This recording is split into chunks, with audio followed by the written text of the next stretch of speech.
Vision cinema house தயாரிப்பில் சீனு ராமசாமி இயக்கத்தில் ஏகன் மற்றும் யோகி பாபு இணைந்து நடிக்கும் கோழிப்பண்ணை செல்லத்துறை செப்டம்பர் 20 முதல் திரையரங்குகளில். Your dream vacation to Dubai starts from ₹29,999 only with GT Holidays. இந்தியாவின் தலைநகரா இருக்கக்கூடிய டெல்லியில மூன்றாவது பெண் முதல்வரா பல நெருக்கடிகளுக்கு மத்தியில அதிஷி பதவியேற்றுக் கொண்டார்.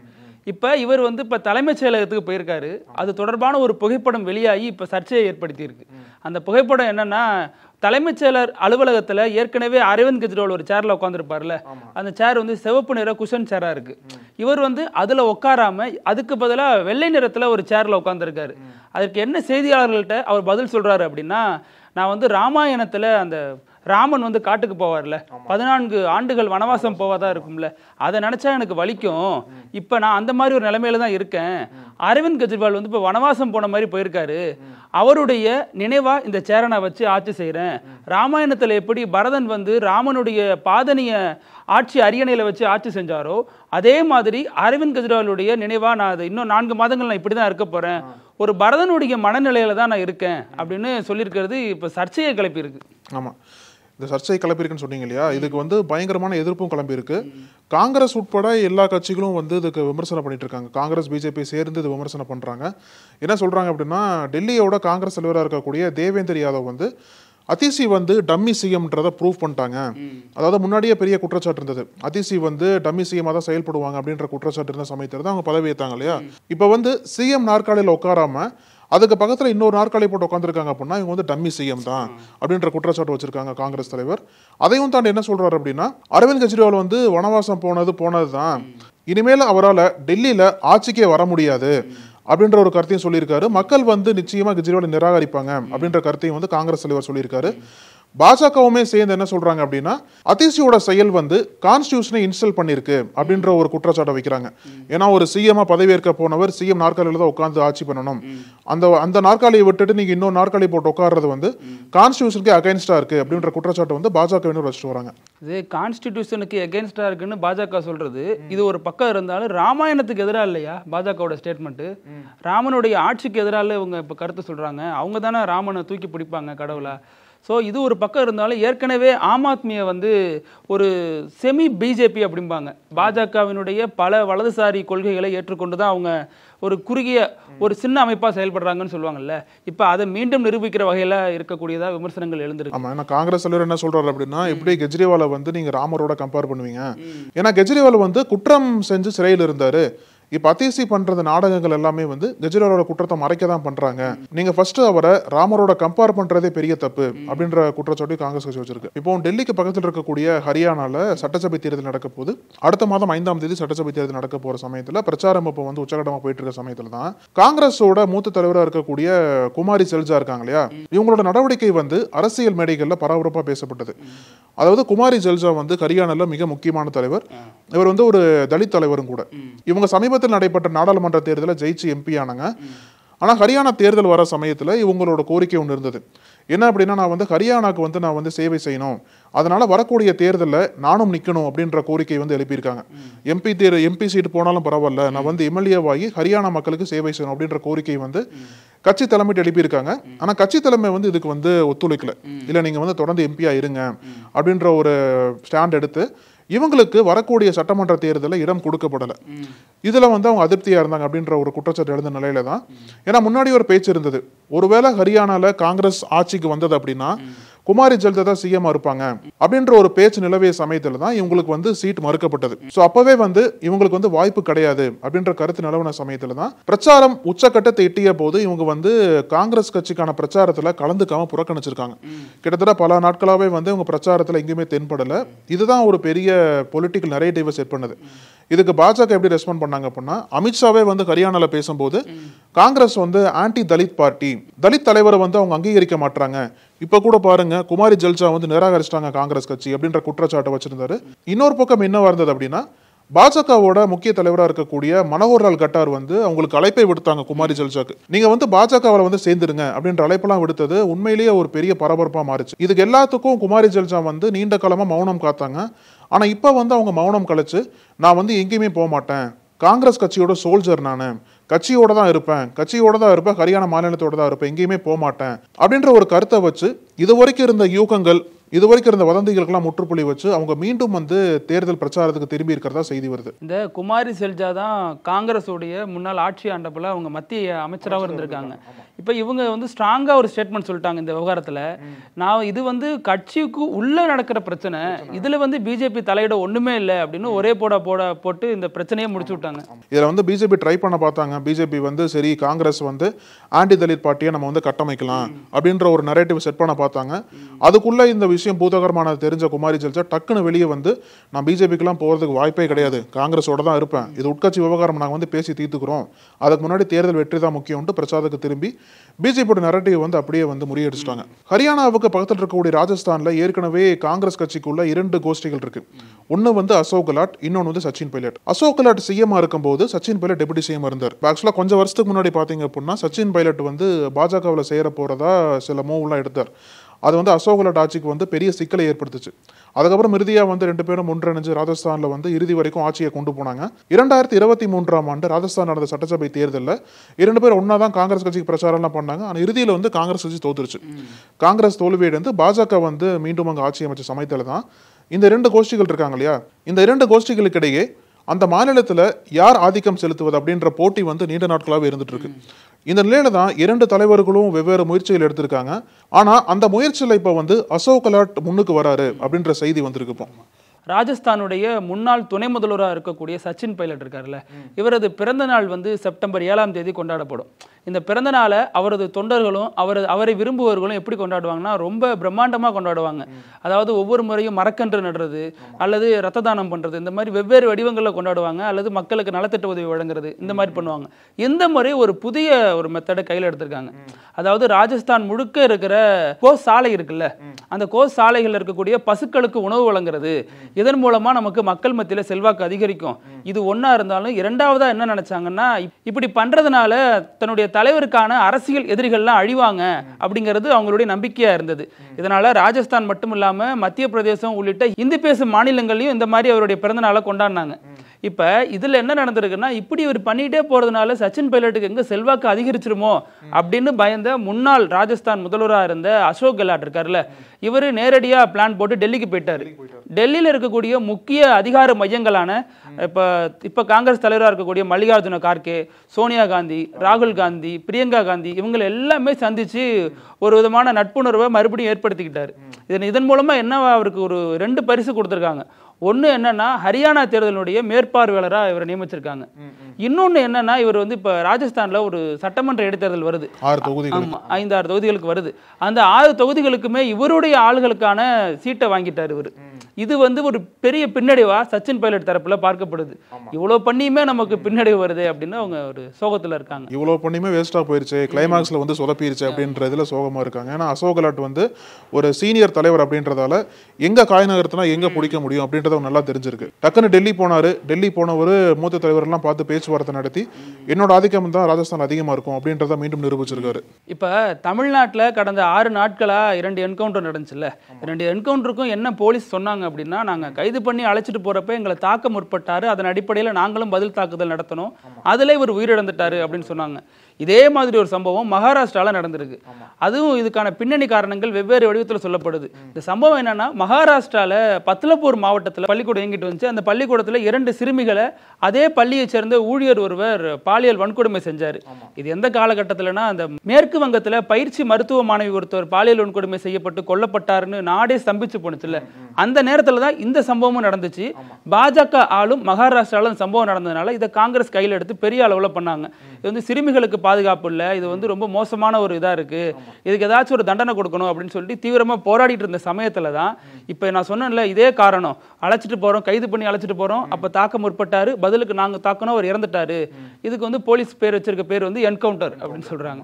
ஸோ இந்த என்கவுண்டர் பண்ணப்பட்டது ஒரு வகையில் அந்த மக்களால் வரவேற்கப்பட்டாலும் எதிர்க்கட்சிகளால் கடுமையான விமர்சனத்திற்கு உள்ளாயிருக்கு. இந்த கேஸ்ல வந்து அக்ஷய் சிண்டே அப்படின்றவரை போலீஸ்காரங்க கைது பண்றாங்க. அக்ஷய் சிண்டே மீது இன்னும் பல வழக்குகள் இருக்கிறதுனால இவர் மேல தொடர்ந்து விசாரணை நடத்தப்படுது. இந்த சமயத்துல தான் மகாராஷ்டிரால ஒரு வழக்கு தொடர்பா அவர் விசாரிக்கணும் அப்படின்றதுக்காக போலீஸ்காரங்க கூட்டு போறாங்க. போலீஸ் எஸ்கார்ட்ல வந்து அக்ஷய் சிண்டேவை கூட்டு போறாங்க. அந்த சமயத்துல தான் அக்ஷய் சிண்டே வந்து போலீஸ்கார்ட்ட இருந்த ஒரு துப்பாக்கி எடுத்து போலீஸ்காரங்களை சுட பார்த்தாரு அப்படின்ற ஒரு குற்றச்சாட்டு வச்சு போலீஸ் வந்து ரிட்டாலியேட் பண்ணியிருக்காங்க. அதாவது செல்ஃப் டிஃபென்ஸ்க்காக போலீஸ்காரங்க வந்து அவரை சுட்டு என்கவுண்டர் பண்ணியிருக்கிறதா ஃபர்ஸ்ட் தகவல் சொன்னாங்க. இது வந்து ஒரு வகையில பாத்தீங்கன்னா அங்க இருக்கக்கூடிய மக்கள் வரவேற்றாலும், ஏன்னா அவர் வந்து ஒரு ரேபிஸ்ட் தானே, 2 சிறார்களை வந்து பாலியல் ரீதியாக துன்புறுத்தி கொலை பண்ணியிருக்காரு அப்படின்றதுக்காக இவரோட கொலை வந்து அங்க வரவேற்றாலுமே இன்னொரு பக்கம் பல்வேறு கேள்விகள் இருப்பது. அங்க இருக்கக்கூடிய குற்றச்சாட்டுகள் என்ன அப்படின்னு கேட்டீங்கன்னா, மகாராஷ்டிரால கூடிய விரைவில் சட்டசபை தேர்தல் வரப்போகுது. அது மட்டும் இல்லாம பத்லபூர்ல நீங்க சொன்னீங்களே அந்த பள்ளி, அந்த பத்லபூர் பள்ளி வந்து பாஜக தலைவருக்கு சொந்தமானது. சோ அங்க இருக்கக்கூடிய எவிடன்ஸ் எல்லாம் கலைக்கிறதுக்காகவும் பாஜக தலைவருக்கு எந்த விதமான பிரச்சனையும் வரக்கூடாது, அங்க இருக்கக்கூடிய சாட்சியங்களை கலைக்கிறதுக்காக தான் என்கவுண்டர் பண்ணியிருக்காங்க அப்படின்ற குற்றச்சாட்டு ஒரு புறம் இருக்கு. இன்னொரு புறம் என்ன சொல்றாங்கன்னு எதிர்கட்சிகள்னா, எப்படி போலீஸ் இவ்வளவு கேர்லெஸ்ஸா இருக்கலாம், அவரோட கையில விலங்கு போட்டிருந்தாங்களா இல்லையா, விலங்கு போட்டுமே எப்படி வந்து போலீஸோட துப்பாக்கி வரைக்கும் அவர் நெருங்க விட்டாங்க போலீஸ்காரங்க அப்படின்ற கேள்வியையும் எதிர்கட்சிகள் எழுப்பிட்டு இருக்க சமயத்துல தான் பாஜக வந்து அதை ரெஸ்பாண்ட் பண்றாங்க. என்ன சொன்னாங்க அப்படின்னா, எதிர்கட்சிகள்லாம் வந்து ஒரு ரேபிஸ்டோட இறப்புக்கு அஞ்சலி செலுத்துறாங்க அப்படின்ற குற்றச்சாட்டு வந்து பாஜக வைக்க ஆரம்பிச்சாங்க.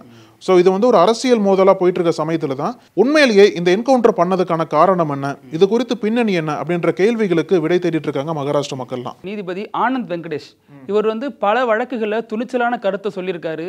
அரசியல்வாதிகள் குறித்த வழக்குகளை தானாவே முன் வந்து விசாரிச்சிருக்காரு. இந்த மாதிரி பல விஷயங்களால தமிழக மக்களால அறியப்பட்ட ஒரு நீதிபதியா இருந்து வர்றாரு. இப்ப இவர் வந்து விசாரிச்ச ஒரு வழக்கு தான் இப்ப சர்ச்சையாயிருக்கு. கடந்த சில மாதங்களுக்கு முன்பு அம்பத்தூரை சேர்ந்த இளைஞர் ஒருவர் தன்னுடைய மொபைல்ல சிறார் குறித்த ஆபாச வீடியோ ஒன்றை டவுன்லோட் பண்ணி பார்த்ததா அம்பத்தூர் போலீசார் வழக்கு பதிவு பண்ணாங்க. இது தொடர்பான வழக்கு தனி நீதிபதி ஆனந்த் வெங்கடேஷோடைய அமர்வுல விசாரணைக்கு வந்துச்சு. அந்த விசாரணையில அந்த குறிப்பிட்ட அந்த இளைஞர் அவர் தனியா அழைச்சு பேசியிருக்காரு. அதுல ஒரு இளைஞர் என்ன சொல்லியிருக்காருன்னா, இது தப்புன்னு தெரியுதுங்க ஐயா, ஆனா இதுல இருந்து என்னால வெளியில வர முடியல, அதுக்காக நான் கவுன்சிலிங்லாம் போறேன், நான் வந்து படத்தை டவுன்லோட் பண்ணி தான் மொபைல்ல பார்த்தேன், இதை நான் யாருக்கு ஃபார்வர்ட் பண்ணலையா அப்படின்னு சொல்லிட்டு சொல்லியிருக்காரு. அப்ப இதை விசாரிச்சுட்டு நீதிபதி என்ன சொல்றாருன்னா, இது வந்து ஒரு சமூகத்தினுடைய கோளாறு, ஒரு இளைஞருடைய தவறை அதை பார்க்கக்கூடாது. அதே சமயம் எப்படி 2K கிட்ஸுக்கு வந்து இப்போ போதை இந்த மாதிரி விஷயங்கள் அவங்களுக்கு அதிக அடிமைத்தனம் இருக்கோ, அதே மாதிரி 90s கிட்ஸுக்கு இந்த மாதிரி படங்கள் பார்க்கறதுல ஒரு அடிமைத்தனம் இருக்கு. இதை வந்து நம்ம பள்ளியில் இருந்து தான் சீர்திருத்தம் பண்ணணும், இந்த விழிப்புணர்வை நம்ம கொஞ்சம் கொஞ்சமா கொண்டு வரணும் அப்படின்னு ஒரு தீர்ப்பு சொல்லியிருந்தாரு. இந்த தீர்ப்புல இந்த கருத்துக்களையும் சொல்லியிருந்தாரு. இது அப்பவே சர்ச்சையா பார்க்கப்பட்டுச்சு. இதை அடுத்து தான் இந்த வழக்கு வந்து உச்சநீதிமன்றத்துக்கு போகுது. உச்சநீதிமன்ற தலைமை நீதிபதியான சந்திரசூட் முன்பு இந்த வழக்கு விசாரணைக்கு வருது. அப்போ உயர்நீதிமன்றத்தில் நீதிபதி ஆனந்த் வெங்கடேஷ் சொன்ன கருத்துக்கு வந்து அவங்க கடுமையான கண்டனங்களை தெரிவிச்சாங்க. இதை எப்படி தனி நீதிபதி இப்படி ஏத்துக்கிறாரு, இதை எப்படி அவர் சொல்றாரு, இது பெரிய அதிர்ச்சியா இருக்கு எங்களுக்கு, இது வந்து தவறான ஒரு தீர்ப்பு அப்படின்னு கடுமையா சொல்லிட்டு அவங்க என்ன சொல்றாங்கன்னா, அந்த மாதிரி இனிமே சிறார் ஆபாச படம் வழக்கு அப்படின்னு நீதிமன்றத்தில் நம்ம அதை பயன்படுத்தக்கூடாது, இது தொடர்பாக அரசும் சட்டம் இயற்றணும். என்னன்னா, அரசு வந்து இப்ப சிறார் ஆபாச படம் அல்லது சிறார் ஆபாச வழக்கு அப்படிங்கிறதுக்கு பதிலாக சிறார் பாலியல் துன்புறுத்தல் வழக்கு, சிறார் பாலியல் துஷ்பிரயோக வழக்கு அப்படின்னு இதை நம்ம கொண்டுட்டு போகணும், இது தொடர்பாக அரசும் அவசர அரசாணை ஒன்று இயற்றணும் அப்படின்லாம் சொல்லியிருக்காங்க. இது வந்து இதனால அந்த இளைஞர் இருக்காருல்ல, இடையில அவர் மீது வழக்கு பதியாம இருந்துச்சு, இப்ப மீண்டும் வழக்கு பதிவு செய்யப்பட்டு நடவடிக்கைகள் மேற்கொள்ளப்பட்டு வருது. இப்ப இந்த திருப்பதி தேவஸ்தானத்துல கொடுக்கப்பட்ட லட்டுல வந்து விலங்கோட கொழுப்பும் மீன் எண்ணெய் இந்த மாதிரி பல விஷயங்கள் கலக்கப்பட்டதா சர்ச்சை கிளம்பி இருக்குல்ல. இந்த சர்ச்சை ஓஞ்சபாடே கிடையாது. சமீபத்துல கூட ஆந்திராவுடைய மிக முக்கிய ஒரு அரசியல் புள்ளியா இருக்கக்கூடியவர் கோவில்ல குளிச்சு முள்ளிட்டு சத்தியம் பண்ணது வைரல் ஆயிருக்கு. அதாவது இது எப்போ வந்திருக்கு அப்படின்னா, திருப்பதி தேவஸ்தானம் வந்து தொடர்ந்து 3 நாள் யாகம் வளர்க்குறாங்க இல்லையா, இந்த தீட்டை வந்து நம்ம கழிக்கணுன்றதுக்காக யாகம் வளர்க்குற சமயத்தில் தான் அது வந்திருக்கு. அவரோட பேர் வந்து கருணாகர ரெட்டி. இவர் வந்து ஒய்எஸ்ஆர் கட்சியை சேர்ந்தவர், திருப்பதியோட முன்னாள் எம்எல்ஏ. அது மட்டும் இல்லாமல் திருப்பதி தேவஸ்தான அறங்காவல் குழு இருக்கும் இல்லையா, அந்த குழுவோட முன்னாள் தலைவராக இருந்திருக்காரு. இவர் தான் நேற்றுக்கு வந்து திருப்பதி கோயிலுக்கு வந்து அங்கே இருக்கக்கூடிய குளத்துல குதிச்சு அப்படியே டேரெக்டாக கோயிலுக்கு போயிட்டு சத்தியம் பண்ணியிருக்கார்.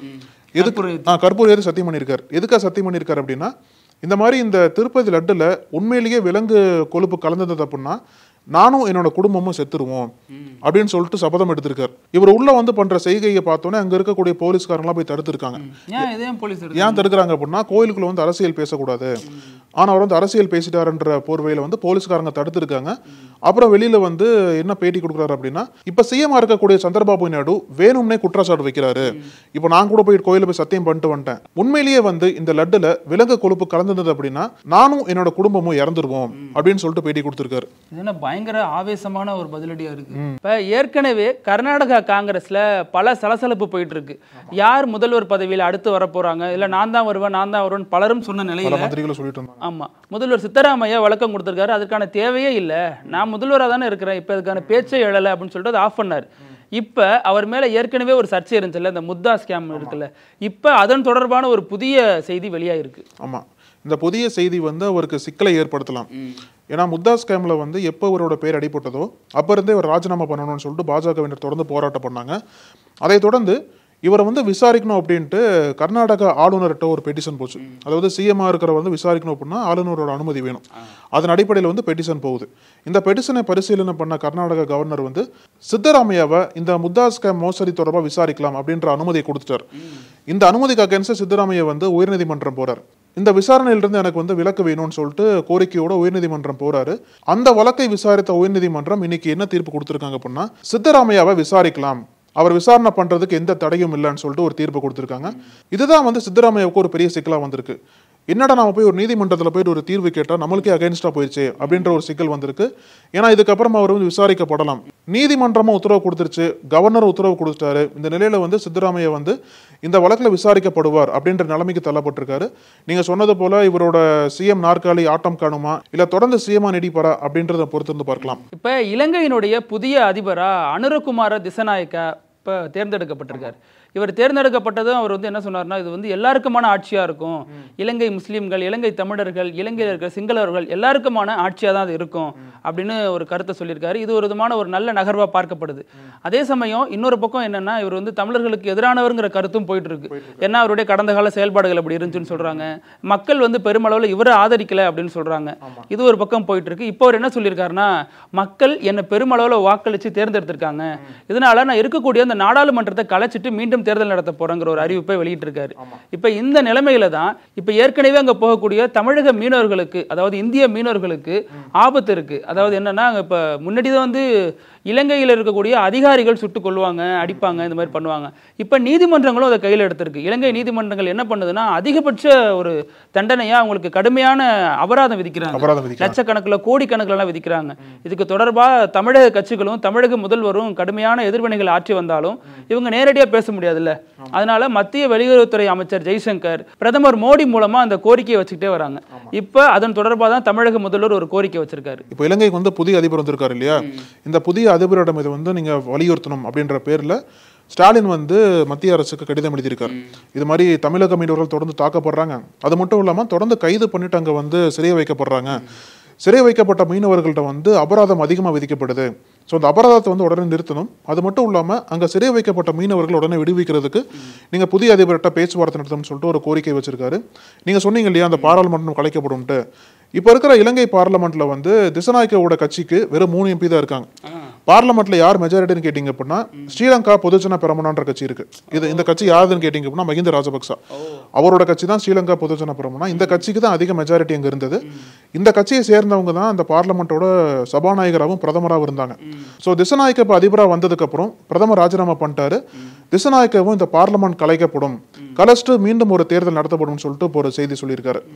அவரோட இந்த சுகர் கோட்டடான பேச்சுக்கு பின்னாடி இப்படி ஒரு அரசியல் இருக்கு. ஆமா, ஏன்னா பெரும்பான்மை அவங்கள வச்சுக்கிட்டு இவங்க எந்த சட்டமும் ஏற்ற முடியாது. ஆமா, நிச்சயமா ராஜபக்ச வலதுசாரி, இவர் இடதுசாரி தலைவர். அப்படி இருக்கும்போது எப்படி வந்து அங்க புதிய சட்டம் ஏற்ற முடியும்னு சொல்லிட்டு ஒரு கேள்வி எழுந்திருக்கு. இப்போ இன்னொரு கருத்தும் சொல்லியிருந்தார் திசநாயக்கு, நான் வந்து மெஜிஷியன் கிடையாது, நான் வந்து மேஜிக் மேன் கிடையாது, எனக்கு சில விஷயங்கள் தெரியும், சில விஷயங்கள் தெரியாது, இருந்தாலும் நான் வந்து இந்த ஆட்சியை எல்லா மக்களுக்கான ஆட்சியை நான் கொண்டு போவேன் அப்படின்ற ஒரு உறுதிமொழியும் கொடுத்திருக்காரு. இப்போ நம்ம பல மாநிலங்களில் நடந்த விஷயம், அது மாதிரி இலங்கையில் நடந்த விஷயம், இந்த மாதிரி பல சுவாரஸ்யமான பரபரப்பான விஷயங்களையும் பேசணும்.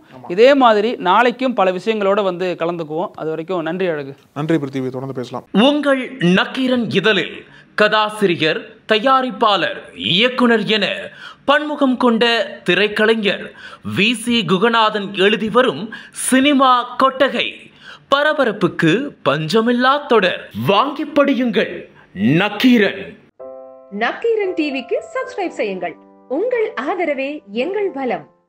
ஆசிரியர்களுக்கு நண்பனாகவும் மாணவர்களுக்கு ஆசானாகவும் திகழும் தேர்வு வழிகாட்டி. ஒவ்வொரு பாடத்திற்கும் அனுபவமிக்க ஆசிரியர்களின் துல்லியமான தெளிவான விடைகள். CNC இருக்கு, தேர்வு பயம் எதற்கு?